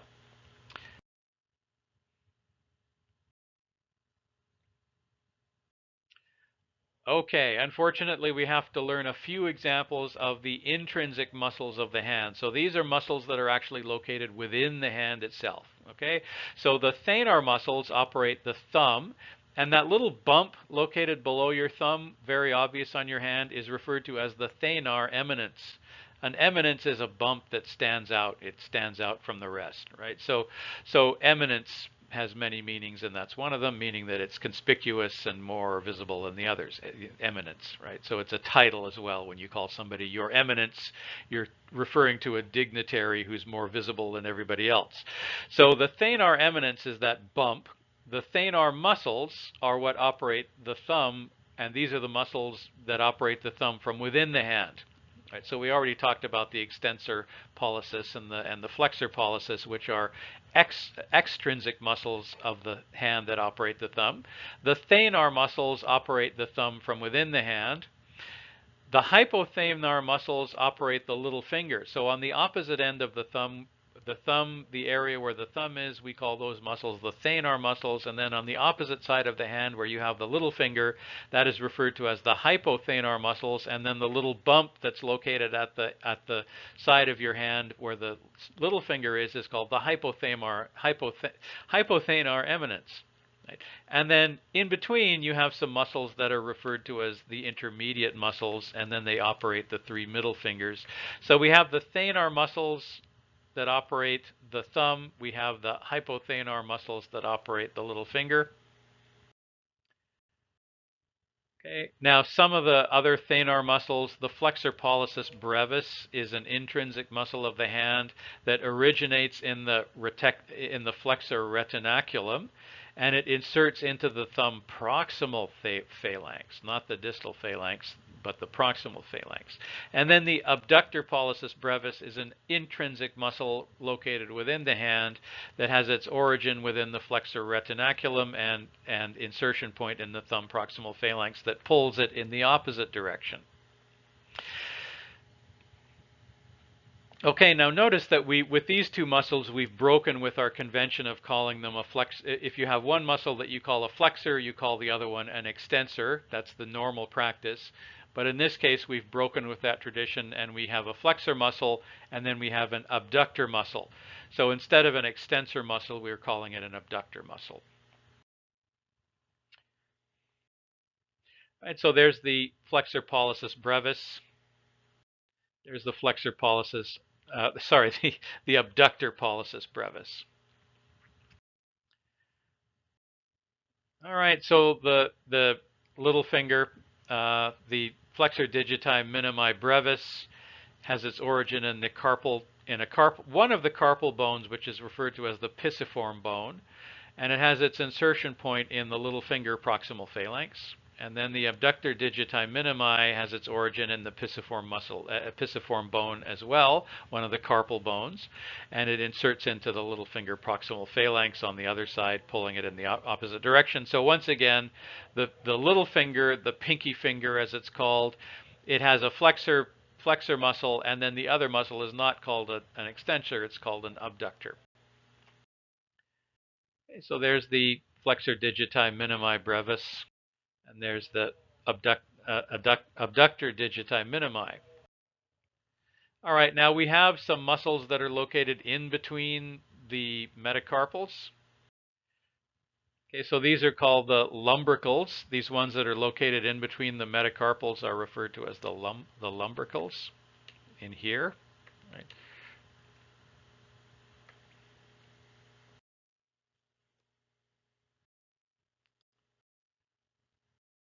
And these ones are referred to as interossei, and they can be either palmar interossei or dorsal interossei, which are also located between the metacarpal muscles, between the metacarpal bones. All right, let's look at muscles that move the femur, so the upper part of the leg. All right, if you want to lift the femur upwards and inwards, there are three muscles that do that, two of which we already know about. One is the psoas major, and the other is the iliacus. So they have their origins up in the torso. The muscles travel through the pelvic, the pelvic opening, and they have the effect of lifting the upper leg upwards when you're doing leg lifts, for instance. Right? The third muscle that you haven't heard of that's responsible for lifting the femur upwards and inwards is called the sartorius. Right? So the sartorius muscle kind of travels diagonally across the front of the upper leg, and I'll show you what that looks like in a minute. So three muscles that pull the femur upwards and inwards are the sartorius, the psoas major, and the iliacus. By the way, the sartorius muscle has its origin in the iliac spine, and then it inserts into the tibia. So it is not actually attached to the femur. It runs all the way down the leg and attaches to the tibia. Okay, then talking about the muscles that pull the femur backwards, we have what's known as the gluteal group. Right? So the gluteal group of muscles is easy to memorize because they have all the same names, and they're basically just given maximus, medius, minimus, right? So the gluteus maximus is the large muscle on the back of the pelvis, on the backside, right? It has its origin in the ilium, and it inserts into the femur, right? And then the gluteus medius is located underneath the gluteus maximus, and the gluteus minimus is located under the gluteus medius. So the gluteal group is responsible for pulling the femur back and out. When you're running, when the leg kicks out from behind you, you're using mostly the gluteus maximus, but also the gluteus medius and gluteus minimus. Right, so this is the gluteal group. This group here doesn't have a name, but we'll get to other muscle groups that do. All right, so these are located, the top group is located on the anterior side of the pelvis. The other one is located on the posterior side of the pelvis, exactly as you would predict, given the movements that they mediate. Right, so these two groups are antagonistic to each other, but synergistic to each other within the group. Right, so gluteus maximus, gluteus medius, gluteus minimus are all synergistic to one another, but the gluteal group is antagonistic to the sartorius, the psoas major, and the iliacus. All right, so this is just demonstrating where they have their origins and insertion points. There is the sartorius. It travels diagonally across the leg like that. Okay, so there's the sartorius. Right, it travels diagonally across the leg. Here's another bit of Latin history for you, the Latin language. The word sartor is the Roman Latin word for a tailor, somebody who sews clothes together. And I guess in the days of ancient Rome, and even up to the 20th century in this picture, tailors didn't sit at a sewing machine. They would often sit cross-legged on the floor. And so if you're going to cross one leg over the other to sit in this position, you need to use the sartorius muscle. So sartor is a tailor. Sartorius muscle is referring to the ability to cross one leg over the other like that. Psoas major, and the iliacus. These three are responsible for pulling the femur, the upper part of the leg, forward and inward. All right, now let's look around at the back and look at the gluteal group. So the gluteus maximus is the large muscle at the back of the pelvis. There it is again. It's quite large. Right, then if you cut away the gluteus maximus, you'll see underneath, so the gluteus maximus used to be there.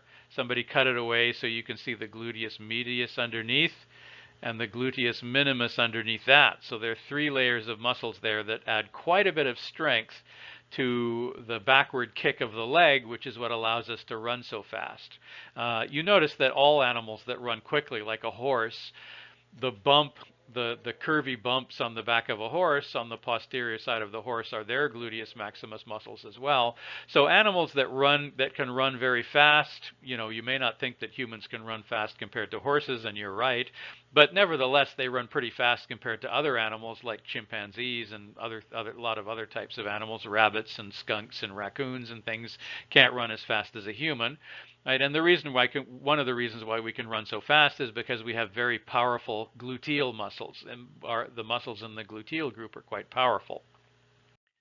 Right, so there's the gluteus maximus, gluteus medius, gluteus minimus, which are only the latter two are deep muscles. The gluteus maximus is the only one that's superficial, so that could be another question I could ask you. All right, now moving the thighs together, right, requires, so you're moving the legs together as if they were a pair of scissors, right? So you move the legs together. That's responsible. The muscles responsible for that are three groups, three muscles that are members of what's called the adductor group. So you know that the word adduct means to bring closer to the midline of the body, right? So we have the adductor longus, the adductor brevis, and the adductor magnus. All of them insert into the femur. The adductor longus and the adductor brevis have their origin in the pubic bone.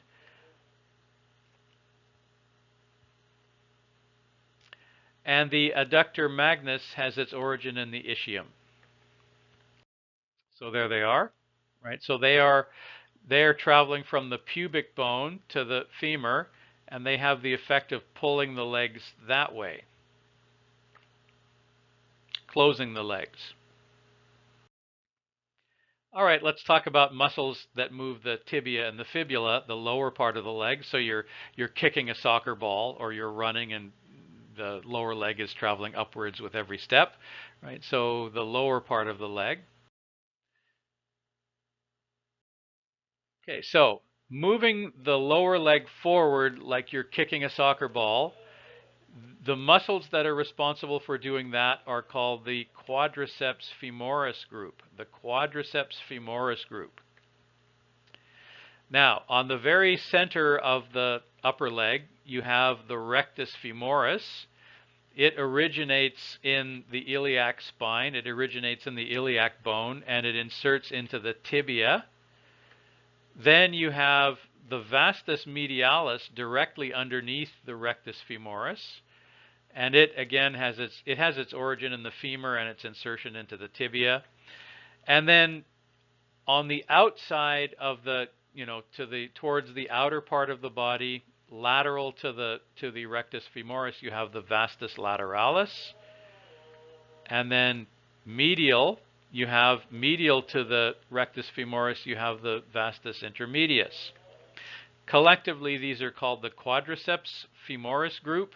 And we said in the beginning of this lecture that you can get that all four of these muscles are attached to a single tendon called the quadriceps tendon. All four of these muscles are very big and very strong, and they exert a lot of force when we're walking upstairs, or when we're lifting heavy things.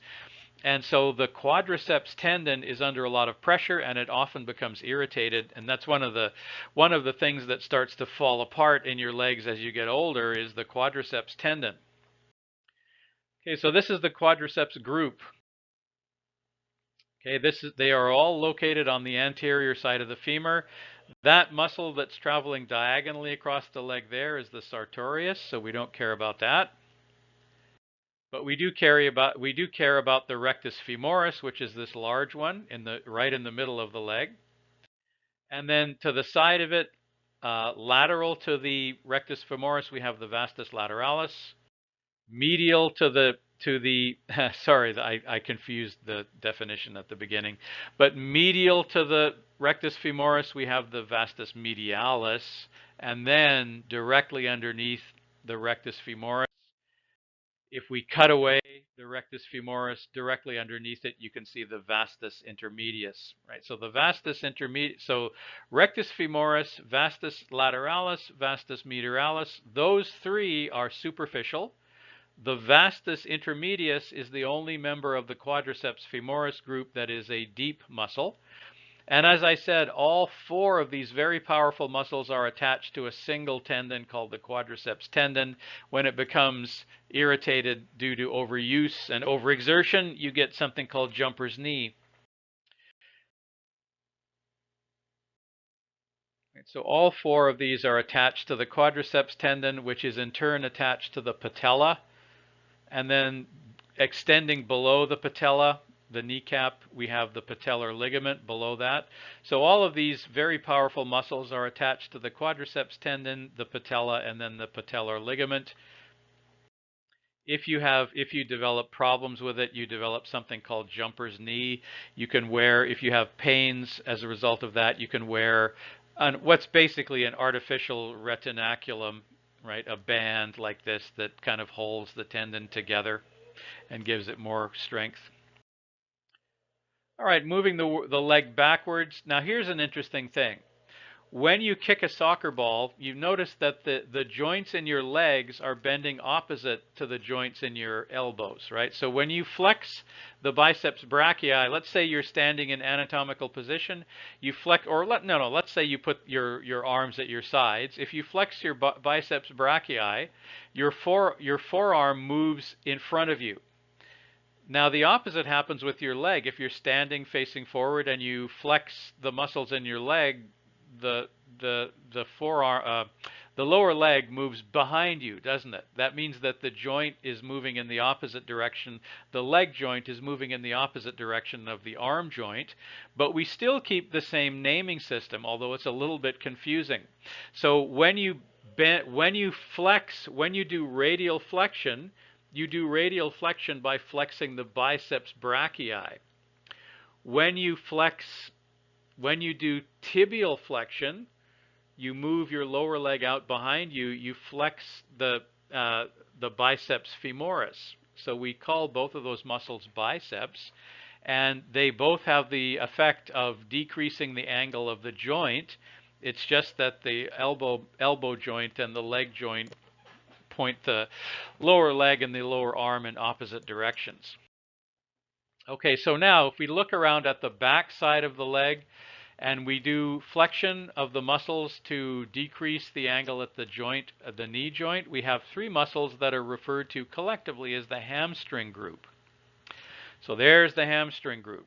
And the three muscles, the prime mover of the hamstring group is called the biceps femoris. The biceps femoris is attached, it has its origin in the ischium and its insertion point in the fibula. And then there's two more. One of them is called the semitendinous, starts at the ischium, finishes at the tibia, and the semimembranous starts at the ischium, finishes at the tibia. And collectively, those are referred to as the hamstring group. The hamstrings.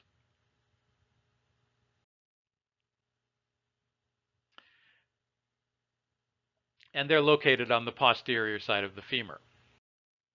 Right, so there's the biceps femoris. There's the semitendinous. There's the semimembranous. And by the way, as long as we're here, let's just take a look at the sciatic nerve. Right, so this nerve that runs down through the pelvis and then underneath all of these big, powerful muscles of the leg is called the sciatic nerve. The sciatic nerve is the largest nerve in the human body. And when those tendons that are running the hamstring group of muscles or any of the other muscles, the gluteal group or the hamstring group or any of the tendons get inflamed and swell up, they will pinch the sciatic nerve, giving you very bad leg pains, either leg pains or pains either in the legs or in the lower back. And that's referred to as sciatica. It's a terrible, painful disorder. And the best way to avoid getting sciatica, Once you get sciatica, there are really not very many effective ways to treat it. You can take painkillers, but they're next to useless. I know because I used to have sciatica.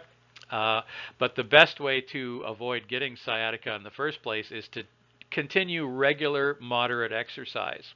So going on the Stairmaster, the Stepmaster, or the exercise bike, or just biking around regularly. If you don't want to exert the leg muscles too much, but you don't want to let them become idle, and because then if you let them become idle, if you exert them one day doing something, then they swell up, and that causes the sciatica.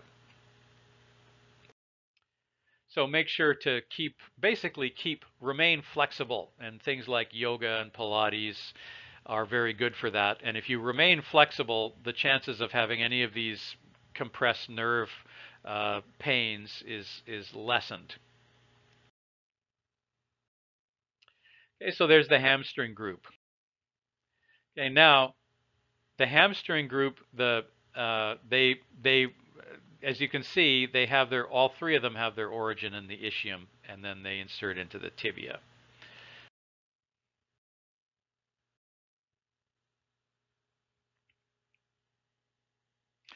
Okay, now the hamstring groups, each of them has a tendon that's associated with the groups. I'm sorry, I made a mistake. They're not all attached to the tibia. The biceps femoris is actually attached to the fibula instead. So the tendons, you can see the hamstring tendons each have their own name.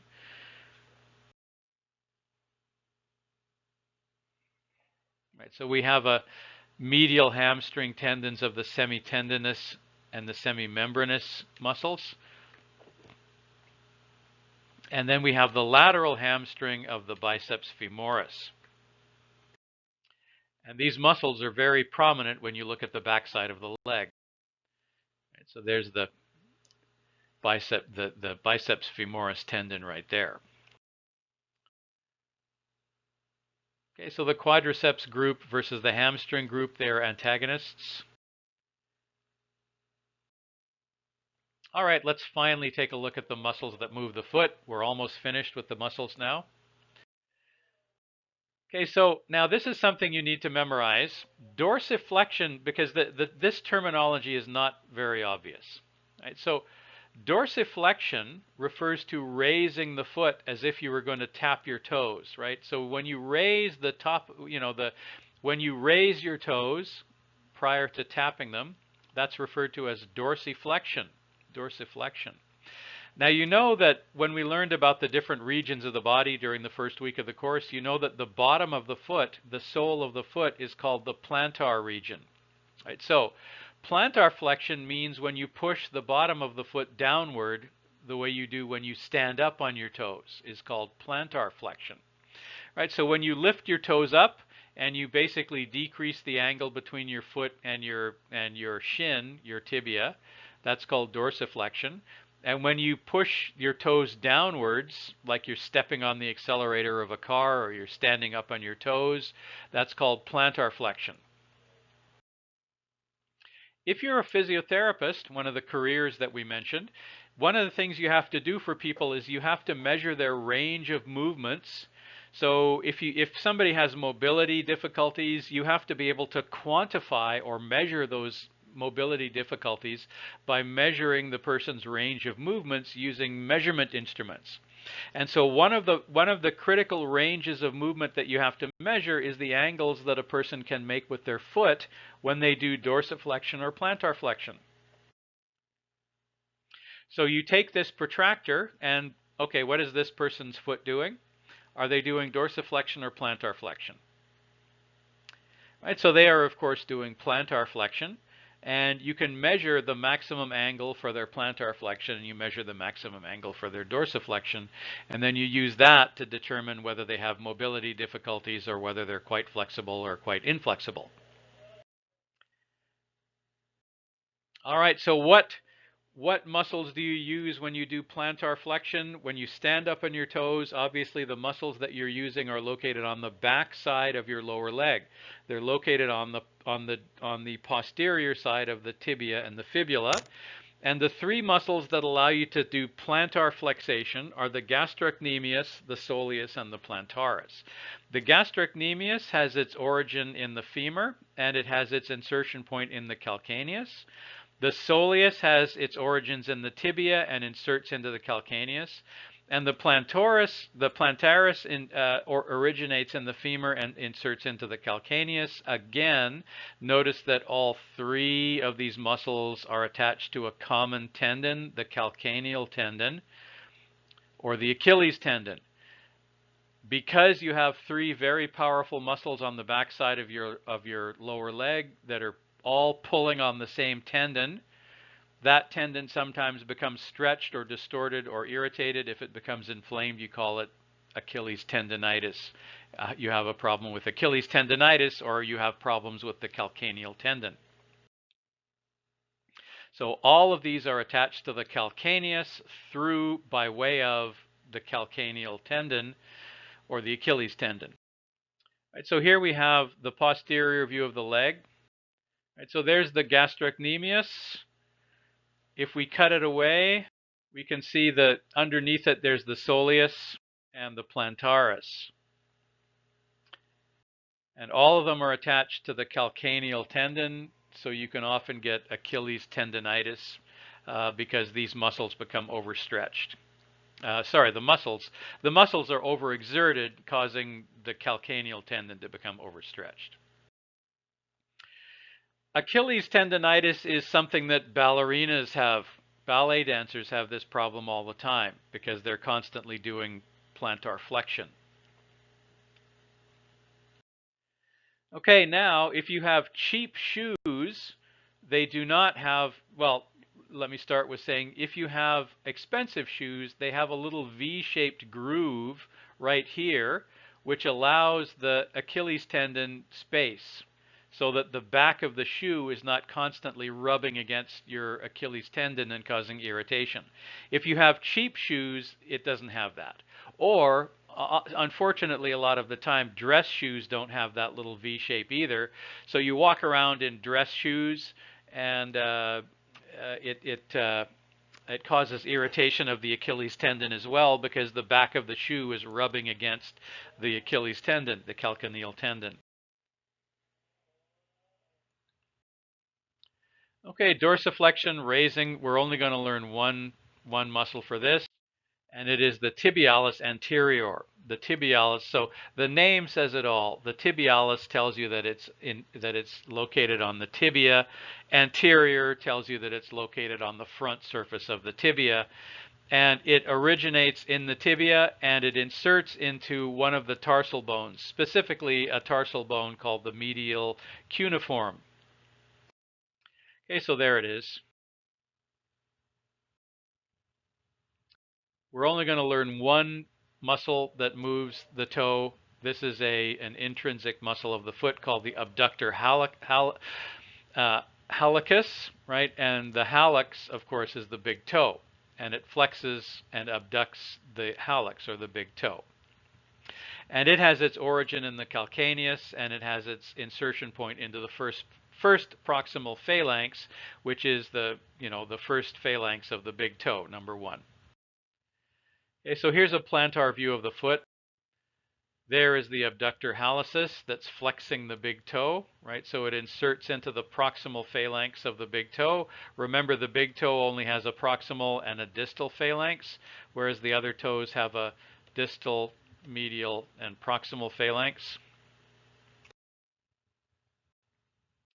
There are some retinacula on the foot, right? So the superior extensor retinaculum is stretched across the front side of the ankle. The inferior extensor retinaculum is stretched across the back side.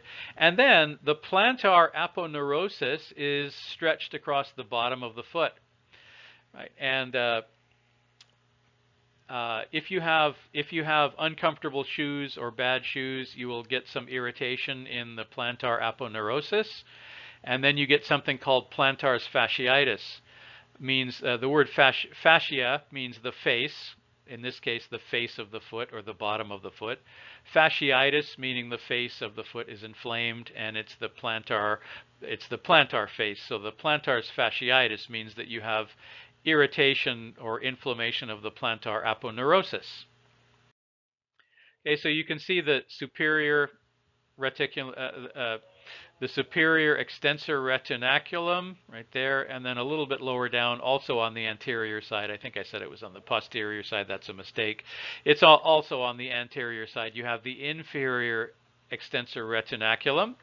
And then at the bottom of the foot, you have the plantar aponeurosis that can become, it's also attached to the calcaneus.